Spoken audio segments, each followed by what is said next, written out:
Hi, this is Chef Paul, and today we're going to be making pesto, basil pesto. So pesto is it's a process that you can use basil, you can use cilantro, you can use other herbs, but it's traditionally made with basil. Now, the great thing about pesto is if you have a ton of basil at home, you know, it goes bad and you can't freeze it. But by doing pesto, you can take your basil and it'll last for weeks in the refrigerator, and then you can freeze it indefinitely. So if you grow basil or you have if you use a lot of basil, learning how to make pesto is important. So what you're gonna do here is you're gonna take your basil. We're gonna start with basil. We'll go through what we have: basil, garlic, Parmesan cheese, and I have virgin olive oil.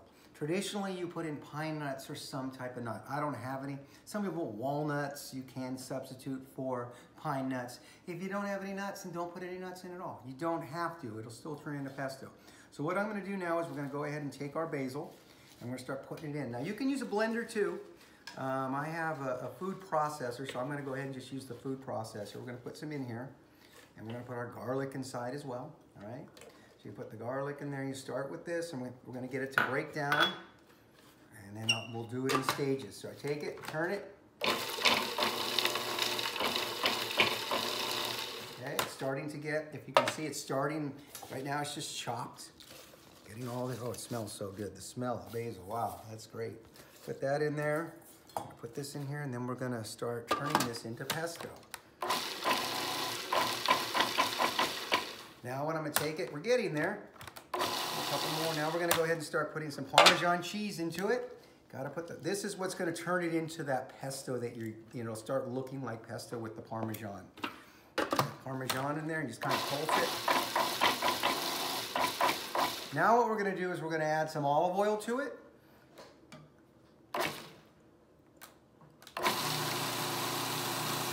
Okay, do a little olive oil. Stop. It's starting to turn into pesto. It's turning in. And again, now I'm going to add some more Parmesan to it. Just like that. Perfect. Put it in there. Now we got to add more olive oil to it. So we're going to keep going with the olive oil.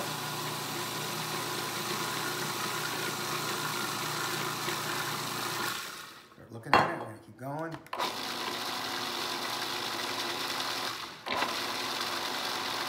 Look at it, see how, well, we're just about there. I'm gonna add a little bit more oil.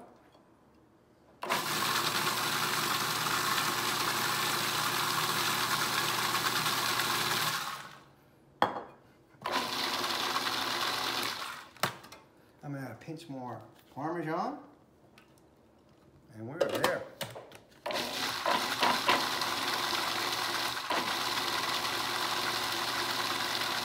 All right, now we're gonna take this and I'm gonna put it in a container and you'll see it.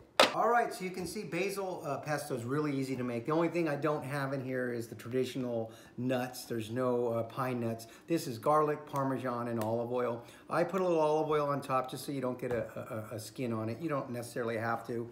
It helps, but this'll now last weeks in the refrigerator, and you can put it in the freezer and it'll last indefinitely. Now you can do a lot, put this on a pizza, add it to a pasta, and there's no salt, it's just Parmesan in it, so you can add it to a pasta, add cracked pepper or flavor it with whatever else you like, or add it to the Alfredo sauce that we made before, and you get that pesto cream sauce for pasta.